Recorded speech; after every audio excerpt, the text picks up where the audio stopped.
దేవనామానికి మహిమ కలుగును గాక. వచ్చిన అందరికీ కూడా ప్రభువైన యేసుక్రీస్తు నామములో వందనాలు. ద్వితీయోపదేశ కాండంలోంచి మనము ధ్యానిస్తూ ఉండగా ఈ దినము మరి 20వ అధ్యాయంలో నుంచి 21వ అధ్యాయంలో నుంచి కొన్ని సంగతులు ధ్యానం చేద్దాం. ద్వితీయోపదేశ కాండం 20వ అధ్యాయం 4వ వచనం. వనకకుడి, వారి ముఖము చూచి బెదరకుడి, మీ కొరకు మీ శత్రువులతో యుద్ధము చేసి మిమ్మును రక్షించువాడు మీ దేవుడైన యెహోవాయే. తర్వాత 21వ అధ్యాయంలో 18 నుంచి 21 వచనం చదువుకున్నాం. ఒకని కుమారుడు మొండివాడై తిరగబడి తండ్రి మాట కానీ తల్లి మాట కానీ వినకయుండి వారు అతని శిక్షించిన తర్వాతయును అతడు వారికి విధేయుడు కాకపోయిన ఎడల అతని తల్లిదండ్రులు అతని పట్టుకొని ఊరి గవిని యొద్ద కూర్చుండు పెద్దల యొద్దకు అతన్ని తీసుకొని వచ్చి, మా కుమారుడైన వీడు మొండివాడై తిరగబడి ఉన్నాడు, మా మాట వినక తిండిబోతును త్రాగుబోతును ఆయనని ఊరి పెద్దలతో చెప్పవలెను. అప్పుడు ఊరి ప్రజలందరూ రాళ్లతో అతని చావగొట్టవలెను. అట్లు ఆ చెడుతనమును నీ మధ్య నుండి పరిహరించుదువు. అప్పుడు ఇశ్రాయేలు అందరూ విని భయపడుదురు. చిన్న మాట ప్రార్థన చేసుకుందాం. కృపా కనికరము కలిగినటువంటి మా పరలోకపు తండ్రి, గొప్ప దేవ, మరొకసారి మా కనులెత్తి మీ వైపు చూస్తూ ఉన్నాం. మీ సహాయం కొరకై వేడుకుంటూ ఉన్నాం. వాక్య పఠన చేయాలని ప్రతి గురువారం మేము చేరి వస్తూ ఉన్నాం. ద్వితీయోపదేశ కాండంలో నుంచి ధ్యానిస్తూ ఉండగా నేటి వరకు మమ్మల్ని నడిపించారు. ఈ దినాన 20వ అధ్యాయం 21వ అధ్యాయంలో నుంచి కొన్ని వచనాలు చదువుకొని మా కన్నులెత్తి మీ సహాయం కొరకై మీ వైపు చూస్తూ ఉన్నాం. నిలవబడినటువంటి నన్ను మరుగు చేసి మీ ఆత్మచేత నింపి ఇందులో ఉన్న సంగతులను మేము తెలుసుకోవడానికి, అర్థం చేసుకోవడానికి, వాటి ప్రకారం నడుచుకోవడానికి మీ సహాయం మాకు అందించమని వచ్చిన వారందరిని బట్టి మీకు స్తోత్రాలు చెల్లిస్తూ, రాలేని వారికి మీ చిత్తమైతే మరి ఒక తరుణం వారికి అనుగ్రహించమని మా ప్రభువును రక్షకుడైన యేసుక్రీస్తు పేరట ప్రార్థించి వేడుకుంటున్నాం తండ్రి, ఆమేన్. పోయిన వారం మనము ధ్యానించేటప్పుడు 17వ అధ్యాయం నుంచి 21వ అధ్యాయం వరకు కూడా అక్కడక్కడ కొన్ని సంగతులు చదువుకున్నాం. కానీ 17, 18, 19 అధ్యాయాల్లో ఉన్న ఒక 3 సంగతులు మాత్రమే మనం ధ్యానం చేసుకోగలిగాం. మరి ఎంతవరకు అవి జ్ఞాపకం ఉన్నాయో నాకు తెలియదు. మరి మళ్ళీ వాటినంతా మనం జ్ఞాపకం చేసుకోవాలంటే మన యొక్క సమయం సరిపోదు. కానీ 17వ అధ్యాయంలో ఉన్నటువంటి ప్రాధాన్యమైన సంగతి మనం జ్ఞాపకం చేసుకున్నది ఏంటంటే, దేవుని యొక్క వాక్యాన్ని మనం ప్రతిదినము చదవాలని, వాటిని అవలంబించి నడుచుకోవాలని. ఎందుకంటే మనం కుడికి కానీ ఎడమకు కానీ తొలగకుండా అని 17వ అధ్యాయంలో కొన్ని సంగతులు మనం ఆలోచన చేసుకున్నాం.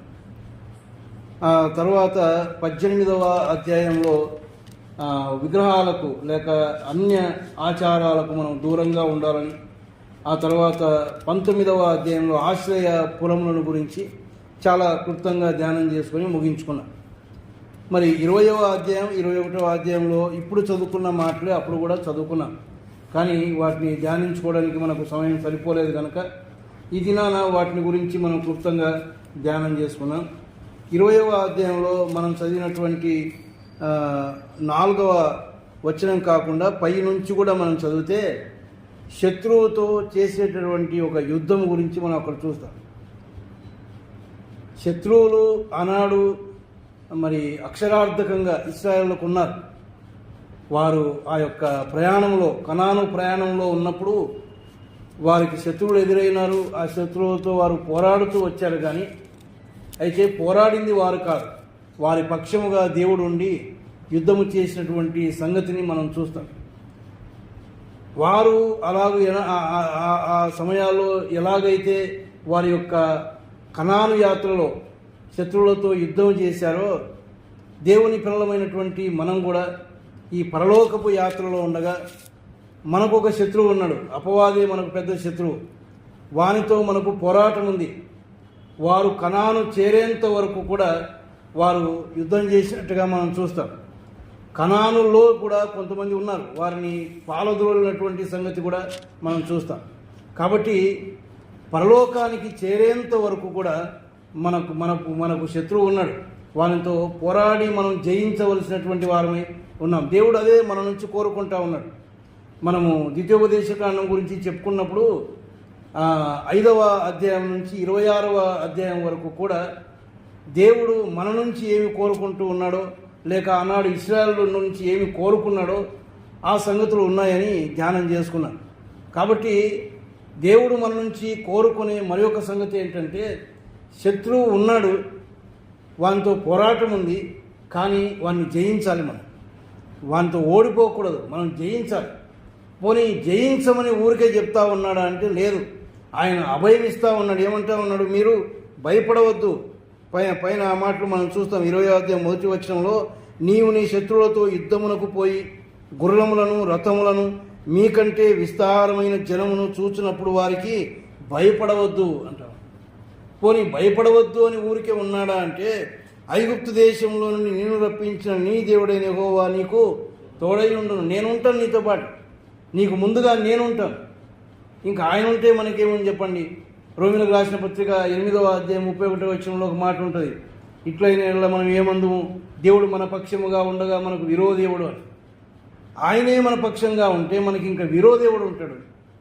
కానీ ఇవన్నీ ఎరిగినటువంటి విశ్వాసి కూడా ఆనాడు ఇశ్రాయేలు ఎలాగైతే భయపడతా ఉన్నారో శత్రువులను చూసినప్పుడు, ఈనాడు విశ్వాసి కూడా భయపడతా ఉన్నాడు. మీలో ఉన్నవాడు లోకంలో ఉన్నవానికంటే గొప్పవాడు అన్నాడు. యుద్ధం చేసేది నేనే అన్నాడు. యుద్ధం యెహోవాదే, ఆయన చేస్తాడు యుద్ధం. కానీ విశ్వాసికి భయం, అపవాదిని చూస్తే భయం, వాడిని ఎదుర్కోలేకపోతా ఉన్నాం. అంటే అపవాది యొక్క క్రియలు ఉన్నాయి. అనేక శోధనలు మన ముందుకు తీసుకొని వస్తూ ఉన్నాడు. వాని వైపుకు మనం లాక్కోవాలని అనేకమైనటువంటి శరీర సంబంధమైనటువంటి శోధనలు తీసుకొచ్చి పెడతాడు. అవి ఎలా ఉన్నాయంటే సులువుగా చిక్కులు పెట్టే పాపం. మనము అర్థం చేసుకునే లోపల ఓడిపోతూ ఉన్నాం, పాపంలో పడిపోతూ ఉన్నాం. అలాంటి పరిస్థితి ఒక విశ్వాసిది. అయితే మనం అర్థం చేసుకోవాల్సింది ఏంటంటే, మనం యుద్ధం చేస్తూ ఉన్నాం మంచిదే, కానీ ఆ యుద్ధంలో మనతో కూడా దేవుడు ఉన్నాడు. మన పక్షముగా పోరాడేవాడు ఆయనే.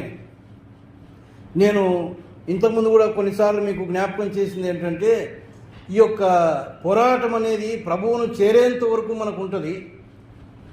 యేసు ప్రభు యొక్క రాకడలో కూడా ఆయన ఎలాగ వస్తూ ఉన్నాడంటే, తెస్సలోనికీయులకు రాసిన మొదటి పత్రిక 4వ అధ్యాయం 13 లేక 14, 15 వచనాల్లో మనం చూస్తే, ఆయన ఆర్భాటముతోనూ మహాదూత శబ్దముతోనూ అనే మాట మనం చూస్తాం. ఎవరా మహాదూత? మికాయేలుతో కూడా ఆయన రాబోతూ ఉన్నాడు. మికాయేలు యుద్ధము చేసేటటువంటి వాడు, ఆయన పోరాడేటటువంటి వాడు. మన పక్షముగా ఇగో ఆ యొక్క వాయుమండలంలో అపవాది యొక్క దూతలు ఉన్నారు. మనం యేసు ప్రభువును ఎదుర్కొనే సమయంలో కూడా వారు మనతో పోరాడతారు, మనల్ని పోనివ్వకుండా అడ్డుపడతారు. అయితే మన బలం చాలదు గనక, మనము జయించలేము గనక మికాయేలును పిలుచుకొని వస్తూ ఉన్నాడు. ఆ మికాయేలు మన పక్షముగా పోరాడి వాన్ని జయించి మనల్ని ప్రభు దగ్గరికి చేర్చేవాడుగా ఉన్నాడు. అంటే చివరి వరకు కూడా మనకు పోరాటం ఉంది. అంత సులువైనటువంటి మార్గం కాదు ఇది. యేసుప్రభు యొక్క మార్గం ఇరుకైనటువంటి మార్గం, పోరాటంతో కూడినటువంటి మార్గం. ఈ పోరాటంలో జయించే వారంగా మనం ఉండాలి. అది దేవుడు మన నుంచి కోరుకునేది. మరి జయిస్తున్నామా, ఓడిపోతా ఉన్నామా? శోధనలు తెస్తాడు. ఒక్కొక్కరికి ఒక్కొక్క విధమైనటువంటి శోధనలు ఉన్నాయి. ఆ శోధనలో మనం జయించే వారంగా ఉండాలి. అది దేవుడు ఆనాడు ఇశ్రాయేలు నుంచి కోరుకున్నాడు, ఈనాడు మన నుంచి కూడా ఆయన కోరుకునేవాడుగా ఉన్నాడు. అయితే ఆయన ఏమంటా ఉన్నాడు? నేను మీతో కూడా ఉంటాను అన్నాడు. కొరింథీయులకు రాసిన 2వ పత్రిక 2వ అధ్యాయం 9వ వచనంలో పౌలు యొక్క సందర్భాన్ని మనం చూసినప్పుడు, ఆయనకున్న శరీర బలహీనతను గురించి దేవుని దగ్గర ఆయన ముమ్మారు అడిగినప్పుడు యేసు ప్రభు అన్నాడు, నా కృప నీకు చాలును అంటూ ఒక మాట ఏమన్నదంటే చూడండి, కొరింథీయులకు రాసిన 2వ పత్రిక 12వ అధ్యాయం 9వ వచనం, అందుకు నా కృప నీకు చాలును, బలహీనత యందు నా శక్తి పరిపూర్ణమగుచున్నది అని. బలహీనతలో ఆయన శక్తి పరిపూర్ణమవుతుంది. అంటే ఆయన శక్తి మన పక్షాన ఉంటుంది. పోరాడేవాడు ఆయనే, మనం కాదు. అయితే మనం తెలుసుకోవాల్సింది ఏంటంటే, ఆయన ఉన్నాడు నా పక్షాన. భయపడకుండా నిలబడవలసినటువంటి బాధ్యత మనది. మన పక్షముగా ఆయన ఉండి పోరాడతాడు. పాత నిబంధన కాలంలో కూడా మనం చూస్తే మరి ఒక 2 సందర్భాలను మనం చూస్తే మనకు బాగా ఎరిగినటువంటి ఒక సందర్భం ఏంటంటే, దావీదు గొలియాతు మీదికి యుద్ధానికి పోయినప్పుడు ఆయన ఒక మాట అన్నాడు చూడండి. సమూయేలు మొదటి గ్రంథం 17వ అధ్యాయం 47వ వచనంలో, అప్పుడు యెహోవా కత్తి చేతను ఈట చేతను రక్షించువాడు కాడని ఈ దండువారందరూ తెలుసుకొందురు, యుద్ధము యెహోవాదే, ఆయన మిమ్మును మా చేతికి అప్పగించునని చెప్పాను. ఎంత నమ్మకం చూడండి. యుద్ధం ఆయనదే, మిమ్మల్ని ఆయన మాకు అప్పగిస్తాడు అని విశ్వాసంతో నమ్మకంతో చెప్తా ఉన్నాడు. మీ చేతికి మమ్మల్ని దేవుడు అప్పగించాడు, మిమ్మల్నే మా చేతికి అప్పగిస్తాడు. యుద్ధం ఆయనది. కత్తి చేత కానీ కదా ఏమన్నాడు అక్కడ, కత్తి చేతను ఈట చేతను రక్షించువాడు కాడు. అవతలివాడు వానికున్న బలాన్ని చూచి, వాని దగ్గర ఉన్న ఈటను చూచి వాడు పొంగిపోతూ ఉన్నాడు. వాడు రాలేడులే, నన్నేమి చేసుకోలేడులే అనుకుంటా ఉన్నాడు. కానీ దాని చేత రక్షించేవాడు కాదు మా దేవుడు. యుద్ధం యెహోవాదే, ఆయన ఖచ్చితంగా మిమ్మల్ని మాకు అప్పగిస్తాడు అన్నాడు. అప్పగించాడు దేవుడు చాలా సులువుగా. దావీదు చిన్నవాడు, బాలుడు అని మనం చూస్తాం. కానీ ఆ గొల్యాతు 6 మూరల జాన, అంత ఎత్తు, అంత బలాఢ్యుడైనటువంటి వాడు. శరీరం అంతా మరి ఆ కవచాన్ని ధరించుకొని ఉన్నాడు. ఒక్కొక్కరిని భయపిస్తూ ఉంటే, సవాలు చేస్తూ ఉంటే ఎవడు ముందుకు పోవడం లేదు. సౌలు దగ్గర మంచి సైన్యం ఉంది. దావీదు యొక్క అన్నలే ఉన్నారు అక్కడ, యుద్ధ వీరులు. వాళ్ళు కూడా భయపడి ముందుకు పోవడం లేదు. కానీ దావీదు పోతా ఉన్నాడు. కారణం ఏంటంటే, దావీదు తెలుసుకుంది ఒకటే, యుద్ధం యెహోవాది, నా పక్షముగా యుద్ధం చేసేవాడు దేవుడు అని. వారు పోలేకపోయారు. ఈయన పోయినానికి కారణం ఏంటి అంటే అదొకటే, దేవుడు యుద్ధం చేస్తాడు, నాదేముంది, ఆయన పక్షంగా నేను వెళ్తా ఉన్నాను అనుకున్నాడు. వెళ్ళాడు, యుద్ధంలో జయించినటువంటి వాడుగా మనం చూస్తాం. మరి ఒక సందర్భాన్ని చూస్తాం చూడండి. దినవృత్తాంతంలో 2వ గ్రంథం 20వ అధ్యాయంలో యూదారాజు అయినటువంటి యెహోషాపాతు విషయంలో జరిగినటువంటి ఒక సంగతి మనం చూస్తాం. దినవృత్తాంతంలో 2వ గ్రంథం 20వ అధ్యాయంలో మరి మొదటి వచనాన్ని మనం చదివితే, ఇది అయిన తర్వాత మోయాబీయులను, అమ్మోనీయులను, మెయోనీయులలో కొందరును దండెత్తి యెహోషాపాతు మీదికి వచ్చిరి. యుద్ధానికి వచ్చారు. చుట్టుపక్కల ఉన్నటువంటి శత్రు దేశముల వారు యుద్ధానికి వస్తే 3వ వచనంలో, అందుకు యెహోషాపాతు భయపడి యెహోవా యుద్ధ విచారించుటకు మనసు నిలుపుకొని యూదా అంతటా ఉపవాస దినము ఆచరింపవాలని చాటింపగా, భయపడినాడు కానీ ధైర్యం తెచ్చుకుంది. ఎక్కడ యెహోవా దగ్గర విచారణ చేయాలి, ఆయన సహాయం కోరుకోవాలి అని ఆయన దగ్గరికి పోయాడు. ఎంతగా ప్రార్థన చేస్తూ ఉన్నాడంటే 12వ వచనంలో మనం చూస్తాం, మా దేవ, నీవు వారికి తీర్పు తీర్చవా, మా మీదికి వచ్చు ఈ గొప్ప సైన్యంతో యుద్ధము చేయుటకు మాకు శక్తి చాలదు, ఏమి చేయుటకును మాకు తోచదు, నీవే మాకు దిక్కు అని ప్రార్థన చేశాను. అంటే సంపూర్ణంగా దేవుని మీదనే ఆధారపడినటువంటి వాడు. మేమేమి చేయలేము నాయన, నీవే మాకు దిక్కు కదా, ఈ గొప్ప సైన్యంతో యుద్ధము చేయుటకు మాకు శక్తి చాలదు అన్నాడు. వాస్తవానికి మంచి సైన్యం ఆయన దగ్గర ఉంది, కానీ మాకు శక్తి చాలదు అన్నాడు. అందుకే దేవుడు ఇచ్చినటువంటి వర్తమానం ఏంటంటే 15వ వచనంలో, యూదావారులారా, యెరూషలేము కాపురస్తులారా, యెహోషాపాతు రాజా, మీరందరూ ఆలకించుడి. యెహోవా సెలవిచ్చున్నదేమనగా, ఈ గొప్ప సైన్యమునకు మీరు భయపడకుడి, జడియకుడి. ఈ యుద్ధము మీరు కాదు, దేవుడే జరిగించాడు. ఎప్పుడైతే దేవుని మీద ఆధారపడి ప్రార్థన చేశాడో, దేవుడు అంటూ ఉన్నాడు, ఇది జరిగించేది మీరు కాదు, దేవుడే జరిగిస్తాడు. కింద కూడా మనం చూస్తాం 17వ వచనంలో, ఈ యుద్ధంలో మీరు పోట్లాడవలసిన నిమిత్తము లేదు. యూదావారులారా, యెరూషలేము వారులారా, మీరు యుద్ధ పంక్తులు తీర్చి నిలబడి మీతో కూడానున్న యెహోవా దయచేయు రక్షణను మీరు చూచెదరు. భయపడకుడి, జడియకుడి, రేపు వారి మీదకి పోవుడి, యెహోవా మీతో కూడా ఉన్నాడు. ఆయన మీతో కూడా ఉంటాడు. యుద్ధం చేసేది ఆయనే. పోయినారు, జయించారు. మీరు ఊరక నిల్చుండి చూడండి అంతే. యుద్ధం చేసేది ఆయన, మీరు నిలబడాలి. మీరే నిలబడకపోతే ఆయన ఏం చేస్తాడు? మనం నిలబడాలి. శత్రువు వస్తాడు, మనల్ని ఎదిరిస్తాడు, శోధనలు పెడతాడు మనకు. కానీ భయపడాల్సిన అవసరం లేదు. మన పక్షమున ఉండేవాడు దేవుడు, మనలో ఉన్నవాడు ఆయనే, గొప్పవాడు ఆయన. మన పక్షముగా ఆయన ఉండగా మనకు విరోధి ఎవడు అన్నాడు. ఈ వాక్య ఆధారాలు పట్టుకోవాలి మనం. దేవుడు చేసినటువంటి వాగ్దానాలను ఆయన ముందు పెట్టి మనం అడగగలిగితే ప్రతి విషయంలో కూడా జయాన్ని మనం పొందుకుంటాం. దేవుడు కోరుకునేది ఏంటంటే మనం జయించాలి. ఆ యుద్ధంలో పోరాటం, ఇది భయంకరమైనటువంటి పోరాటం. ఎఫెసీయులకు రాసిన పత్రిక 6వ అధ్యాయంలో 10వ వచనం నుంచి మనం చూస్తే, మనం పోరాడినది ఈ లోక సంబంధమైన వారితో కాదు కదా. చూడండి, ఎఫెసీయులకు రాసిన పత్రిక 6వ అధ్యాయం 12వ వచనంలో, ఏలైనగా మనం పోరాడినది శరీరులతో కాదు కానీ ప్రధానులతోనూ అధికారులతోనూ ప్రస్తుత అంధకార సంబంధము లోకనాథులతోనూ ఆకాశ మండలమందున్న దురాత్మల సమూహములతోనూ పోరాడుచున్నాము అని అంటూ 13వ వచనం చివరి భాగంలో ఏమంటాడంటే, సమస్తము నెరవేర్చిన వారై నిలబెట్టుకును శక్తిమంతులగునట్లు దేవుడిచ్చు సర్వాంగ కవచమును ధరించుకునడి. ఆయన ఏ విధంగా పోరాడాలో వాటికి సరిపోయినటువంటి కవచములు మనకి ఇస్తా ఉన్నాడు. వాటిని మనం ధరించుకోవాలి. ఆ కవచములు ఏంటో రాశాడు. కిందికి వస్తే మనం చూస్తాం కదా, మీ నడుమునకు సత్యమును దట్టి, తర్వాత నీతి అను మైమరువు, పాదములకు సమాధాన సువార్త వలన సిద్ధ మనస్సు అనే జోడు, తర్వాత విశ్వాసమును డాలు, తర్వాత రక్షణయను శిరస్త్రాణము, దేవుని వాక్యమును ఆత్మ ఖడ్గము, వీటిని ధరించుకోవలసిన వారమై ఉన్నాం. కాబట్టి ప్రియమైన వారలారా, దేవుడు ఆనాడు ఇశ్రాయేలుకి ఇచ్చినటువంటి సందేశంలో రెండవ సందేశంగా ఆయన చెప్పింది ఏంటంటే, ఇదిగో మీ కొరకు నేను ఇన్ని గొప్ప కార్యాలు చేశాను, ఇదిగో మీ నుంచి నేను ఆశిస్తున్నది ఏంటంటే మీరు శత్రువు దగ్గర ఓడిపోకుండా మీరు శత్రువును జయించాలి. దేవుని పిల్లలమైనటువంటి మనం కూడా శత్రువును జయించే వారంగా ఉండాలి అని దేవుడు మన నుంచి కోరుకుంటా ఉన్నాడు. అయితే అభయమిస్తా ఉన్నాడు, ఇదిగో నేనున్నాను మీతో పాటు, మీరు భయపడవద్దు. యెషయా గ్రంథంలో కూడా ఆ మాట చూస్తాం, జడియకుడి భయపడకుడి అని కదా. చూడండి, యెషయా గ్రంథం 41వ అధ్యాయంలో, యెషయా గ్రంథం 41వ అధ్యాయంలో 9-10 కలిసి ఉన్నాయి. కిందికి వస్తే, నేను నీతో చెప్పి ఉన్నాను, నీకు తోడై ఉన్నాను, భయపడకుము, నేను నీ దేవుడనై ఉన్నాను, దిగులు పడకుము, నేను నిన్ను బలపరుతును, నీకు సహాయము చేయవాడను నేనే, నీతిను నా దక్షిణాస్తంతో నిన్ను ఆదుకొందును. నీకు సహాయం చేయవాడను నేనుంటాను, భయపడొద్దు, దిగులు పడొద్దు. ఎంత గొప్ప దేవుడు మనం కలిగి ఉన్నాం.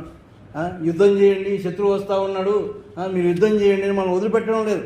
మీరు యుద్ధం చేయండి, నేను ఉంటాను మీతో పాటు, నేను మీతో కూడా ఉండి యుద్ధం చేస్తాను. మీరు ఊరికి నిలుచుండి చూడండి, మీరు కవచాన్ని ధరించుకోండి, విశ్వాసం అనే డాలు పట్టుకోండి, దేవుని వాక్యం అనే ఖడ్గాన్ని పట్టుకోండి. మనకు అవి అక్కర్లేదు కదా. మనకు విశ్వాసం లేదు, వాక్యాన్ని చదువు, వాక్యం మన హృదయాల్లో ఉండదు. వాక్యాన్ని కలిగి ఉంటే వాక్యం చేతనే శత్రువును మనం ఎదుర్కోగలం. యేసు ప్రభు వారు కూడా వాక్యంతోనే జయించాడు అపవాదిని. కాబట్టి వాక్యం అనేది చాలా శ్రేష్టమైంది. వాక్యాన్ని మనం ఎంత చదువుతామో, ఎంత ధ్యానిస్తామో, మన ఆత్మీయ జీవితాలు అంతగా బలపడతాయి. ఎన్నో విషయాల్లో దిగజారిపోతూ ఉన్నాం, బలహీనమైపోతూ ఉన్నాం, ఎందుకు తొట్టిల్లుతూ ఉన్నాం, ఎందుకు దేవునికి దూరం అయిపోతూ ఉన్నాం అంటే వాక్యం లేదు మన దగ్గర. వాక్యం చదవము, వినము, వాక్యం పట్ల శ్రద్ధ మనకు ఉండదు.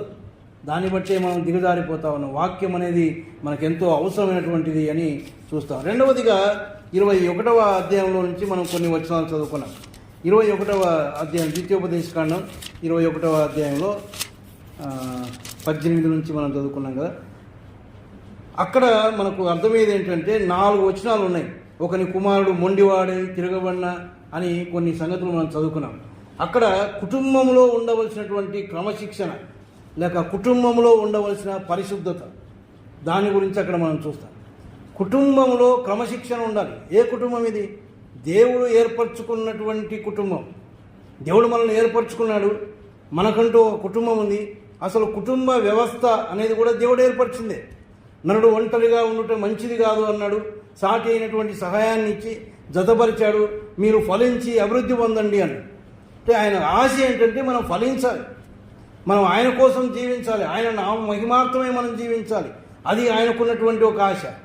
కాబట్టి కుటుంబంలో కూడా క్రమశిక్షణ అనేది చాలా అవసరం. కుటుంబంలో పరిశుద్ధమైనటువంటి జీవితం అనేది కూడా చాలా అవసరం. అక్కడ మనం చదివే మాట ఏంటంటే, ఒకని కుమారుడు మొండివాడే తిరగబడి అని మనం చూస్తాం. అంటే కుటుంబంలో తిరగబడేటటువంటి ఒక స్థితి మనం చూస్తూ ఉన్నాం. తల్లి మాట వినడు, తండ్రి మాట వినడు. అప్పుడు ఏం చేయాలంటే వాణ్ణి శిక్షించిన తరువాతను అతడు వారికి విధేయుడు కాకపోయిన యెడల అతని తల్లిదండ్రులు అతని పట్టుకొని ఎక్కడ తీసుకోవాలా? ఊరి గవిని యొద్ద కూర్చుండి పెద్దల యొద్దకు అతని తీసుకొని వచ్చి. ఇది మనం చేయడం లేదు. మనం ప్రయాసపడతా ఉన్నాం మంచిదే మన పిల్లల కోసం. ఒకవేళ మాట వినకపోతే ఎక్కడ తీసుకోవాలా? పెద్దల దగ్గర తీసుకోవాలా?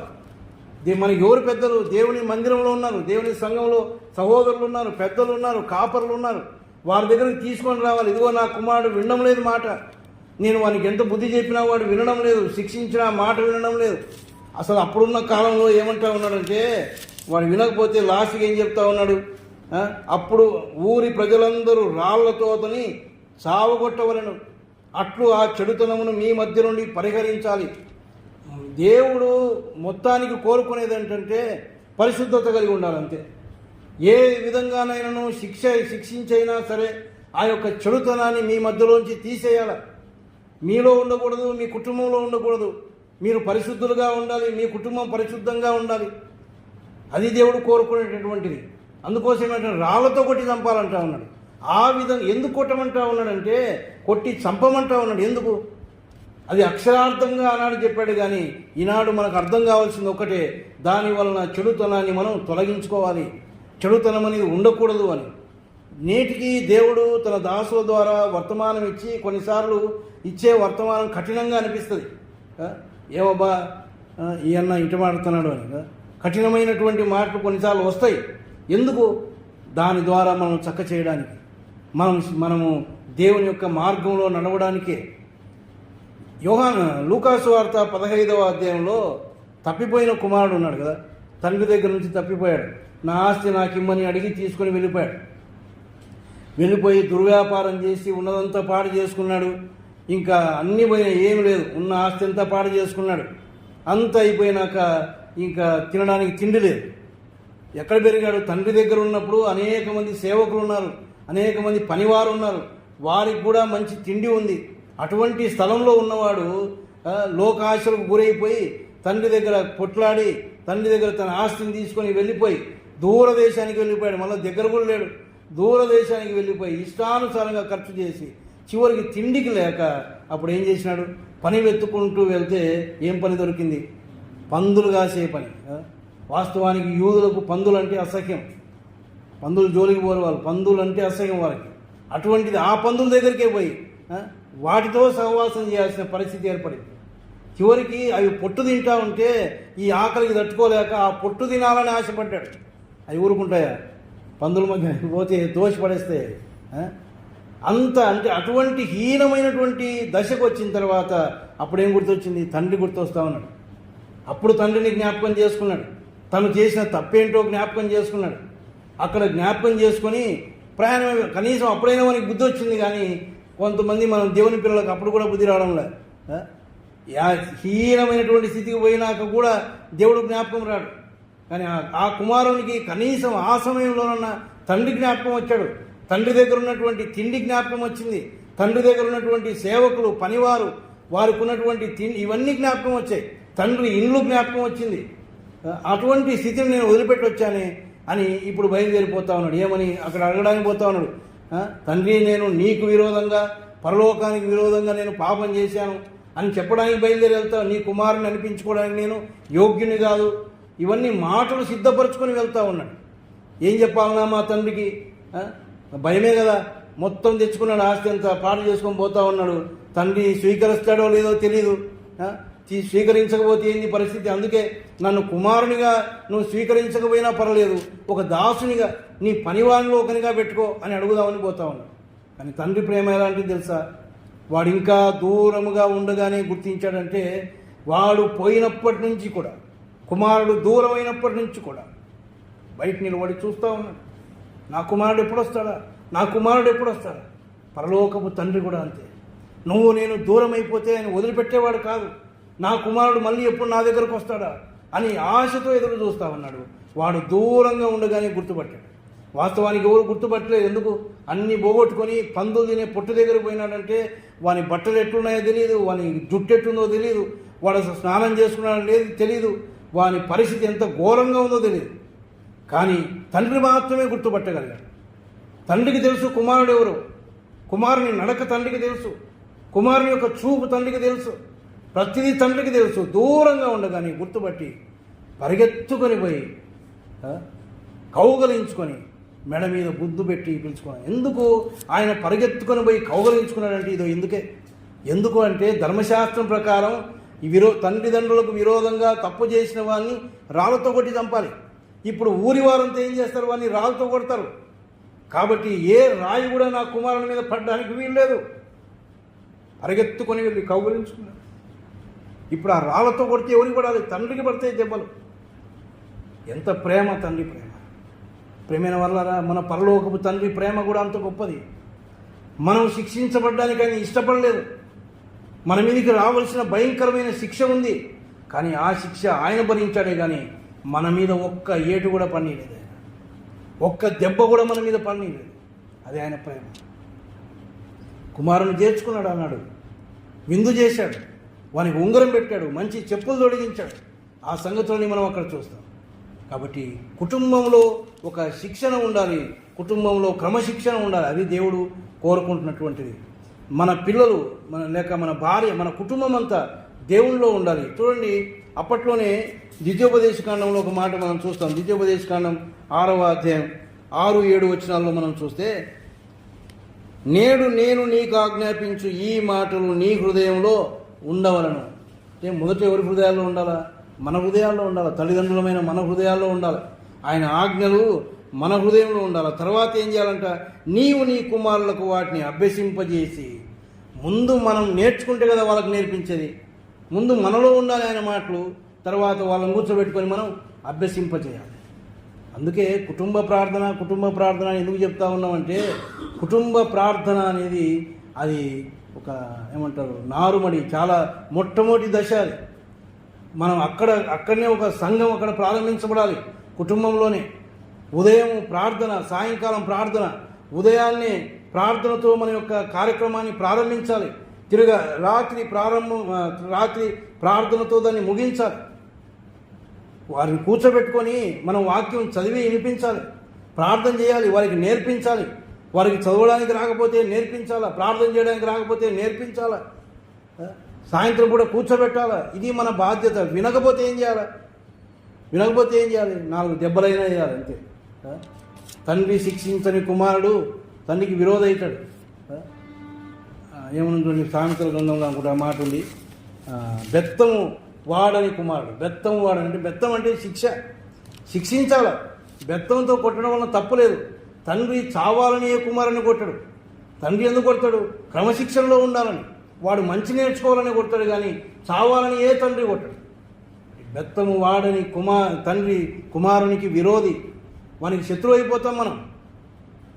అలాంటి స్థితి లేకుండా మనం వారిని శిక్షించి వారిని సరైనటువంటి మార్గంలో మనం పెంచవలసినటువంటి వారమని దేవుడు మనకు జ్ఞాపకం చేస్తూ ఉన్నాడు. ప్రియమైన వాళ్ళారా, మరి 21వ అధ్యాయంలో అనేక సంగతులు ఉన్నాయి, కానీ అక్కడ కుటుంబాన్ని గురించి కూడా రాస్తూ ఉన్నాడు. కుటుంబంలో ఉండవలసిన క్రమశిక్షణ, కుటుంబంలో ఉండవలసిన పరిశుద్ధత. ఇది ఎప్పుడు వస్తుంది అంటే, ముందు మనం ఏం చేయాలంట? మనం ఆయన మాటలు మన హృదయంలో పెట్టుకోవాలి. ఆయన మాటల ప్రకారం మనం నడుచుకోవాలి. అసలు మన జీవితమే చాలు కుటుంబానికి. మన మాట, మన ప్రవర్తన ఇదే చాలు కుటుంబానికి. వారిలో భయం ఏర్పడుతుంది. ప్రేమైన వాళ్ళ కుటుంబాన్ని క్రమశిక్షణలో పెంచవలసిన బాధ్యత ప్రతి ఒక్క తల్లిదండ్రుల మీద ఉంది. ఉదయాన్నే లేవగానే వాళ్ళని లేపాలి, వాళ్ళని లేచి కూర్చోబెట్టాలి.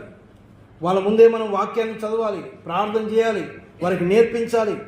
ఇది మన మీద బాధ్యత ఉంది. ఒక దినాన దేవుడు మనల్ని కూడా లెక్క అడుగుతాడు. కాబట్టి ఇవన్నీ దేవుడు కోరుకుంటున్నటువంటి సంగతి. ఆనాడు ఇశ్రాయేలును కోరుకున్నాడు, ఈనాడు మన నుంచి కూడా కోరుకుంటా ఉన్నాడు. దేవుని పిల్లమైనటువంటి మనం నమ్ముకున్నాంలే చాలు, మనం బాగున్నాంలే చాలు కాదు, కానీ మనం ఖచ్చితంగా మనం ఎలాగైతే ఆత్మీయంగా ఎదుగుతూ ఉన్నామో మనతో పాటు వారిని కూడా పెంచాలి. మనం అనేక విషయాల్లో మనం పెంచుతాం వాళ్ళని కదా, చాలా విషయాలు నేర్పిస్తాం. ఏమి నేర్పించకపోతే వాడేమి పెద్దవాడు కాడు. వానికి ఉదయం లేచినప్పటి నుంచి, వాడు పుట్టినప్పటి నుంచి వానికి నడక నేర్పిస్తాం, వానికి మాటలు నేర్పిస్తాం కదా. వాడు నడవకపోతే మనం చేయి పట్టుకొని నడిపిస్తాం. ఆ 3 చక్రాల బండి తీసుకొచ్చి వాడిని పట్టుకొని కదా ఎంత తిప్పలు పడతామో. ఎందుకు? వాడు నడక నేర్చుకోవాలి. ఇన్ని నేర్పిస్తాం, కానీ ఏం నేర్పాం? దేవుని వాక్యం నేర్పాం. ఇది ఏమి నేర్పించకపోయినా ఇది నేర్పిస్తే చాలు, వాని జీవితంలో బాగుపడతాడు. దేవుని వాక్యాన్ని నేర్చుకొని దేవుని సంఘంలో పెరిగినటువంటి ఏ బిడ్డ కూడా చెడిపోయినటువంటి దాఖలాలు ఎక్కడ లేవు. దేవుని సంఘంలో చిన్నపిల్లలు సేవ చేసి, పరిచర్య చేసి వారు ఒక మంచి స్థితికి వచ్చిన వారే ఉన్నారు, కానీ చెడిపోయిన వారు ఎక్కడా లేరు. బాలుడైనటువంటి సమయాలు పరిచర్య చేస్తూ ఉన్నాడు. ఎవరు నేర్పించారు? తల్లి నేర్పించింది. పాలు విడిచే లోపల నేర్పించింది. మనం ఏం నేర్పిస్తూ ఉన్నాం మన పిల్లలకు? నేర్పిస్తూ ఉన్నామా? ఎప్పుడైనా వారితో కదా. ఇక్కడ ఒక మాట ఏమన్నదంటే ద్వితీయోపదేశ కాండంలో మనం చదువుకున్న ఇందాక 6వ అధ్యాయంలోనే 7వ వచనం, నీవు నీ కుమారులకు వాటిని అభ్యసింపజేసి నీ ఇంట కూర్చుండునప్పుడును, త్రోవను నడుచున్నప్పుడును, పండుకొనున్నప్పుడును, లేచున్నప్పుడును వాటిని గూర్చి మాట్లాడవలను. మన పిల్లలతో ఏం మాట్లాడాలా? కూర్చుండేటప్పుడు, నడిచేటప్పుడు, పండుకునేటప్పుడు, లేచినప్పుడు దేవుని మాటలు మాట్లాడాలా. ఎప్పుడన్నా మాట్లాడుతూ ఉన్నామా? కూర్చుంటే ఎన్ని మాట్లాడతామో చూడండి కదా. ఏమేమో మాట్లాడుకుంటాం. మన టాపిక్ ఒకటి కాదు. అసలు వారు నేర్చుకోని విషయాలు మనం నేర్పిస్తూ ఉన్నాం వాళ్ళకు.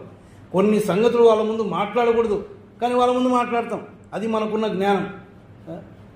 కొన్నిసార్లు నేను గమనించింది ఏంటంటే, సంఘమును గురించిన సంగతులు కూడా పిల్లల ముందు మాట్లాడతారు. అంటే సంఘంలో ఎవరి గురించైనా మాట్లాడుకోవాలనుకుంటే కూడా పిల్లల ముందు మాట్లాడతారు. మరి వాళ్ళకేమి అభిప్రాయం వస్తుంది చెప్పండి? అంటే ఎంత జాగ్రత్తగా ఉండాలి.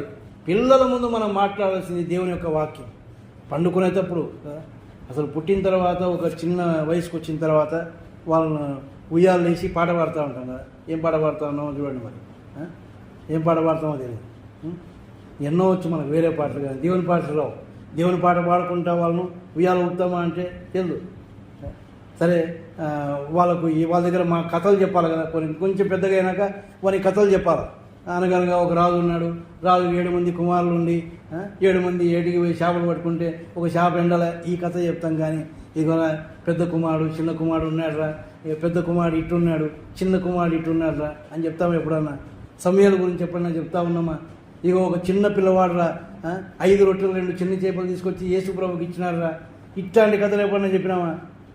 మనం ఎన్నో కథలు చెప్తాం. లోక రామాయణం అంతా మనకి నేర్పిస్తాం. ఇది కాదు మనం నేర్పించాల్సింది. వాడు పండుకునేటప్పుడు, వాడు లేచినప్పుడు, వానితో పాటు నడిచేటప్పుడు, వానికి మనం పిలుచుకొని వెళ్ళేటప్పుడు ఎన్నో చెప్తాం కదా. వాళ్ళ లోకంలో ఎట్ట పెరగాల, లోకంలో వాడు ఎలాంటి జాగ్రత్తలు తీసుకోవాలా నేర్పిస్తాం. తప్పు కాదు, నేర్పించాల్సిందే. కానీ దాంతోపాటు ఏం నేర్పించాలి? దేవుని యొక్క వాక్యం. అసలు దేవుని యొక్క వాక్యం మనం నేర్పించగలిగితే, ముఖ్యంగా సామెతల గ్రంథాన్ని వారు ఒక యవ్వన దశకు వచ్చినాక సామెతల గ్రంథాన్ని ప్రతి దినం చదివించగలిగితే ఇంకా చాలు. దానిలోంచి వారు నేర్చుకోగలిగితే చాలు. లోకంలో బ్రహ్మాండంగా బ్రతుకుతారు. మహాజ్ఞానైనటువంటి సొలొమోను రాసినటువంటి కీర్తనలు, సామెతలవి. లోకంలో మనం ఎలా ఉండాలో చాలా సంగతులు మనం నేర్చుకోగలం. కాబట్టి ప్రియమైన వారలారా, ద్వితీయోపదేశ కాండంలో నుంచి చాలా సంగతులు దేవుడు మనకు నేర్పిస్తూ ఉన్నాడు. ఈ దినాన 20వ అధ్యాయం 21వ వచనంలో 21వ అధ్యాయంలో మనం నేర్చుకున్న సంగతులు ఏంటంటే, 20వ అధ్యాయంలో శత్రువుతో మనం ఎలాగ యుద్ధం చేసి గెలవాలో దాని సంగతిని అక్కడ మనం చూస్తూ ఉన్నాం. అయితే యుద్ధం చేయవలసింది మనం కాదు, యుద్ధం ఆయనే చేస్తాడు.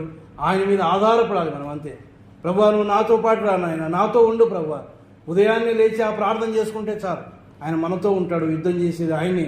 కాబట్టి అది చివరి వరకు ఉంది పోరాటం. ఆయన రాకడలో ఆయనను చేరుకునేంత పర్యంతం మనకు పోరాటం ఉంది కనుక మనం ప్రార్థనలో పోరాడవలసిన వారమై ఉన్నాం.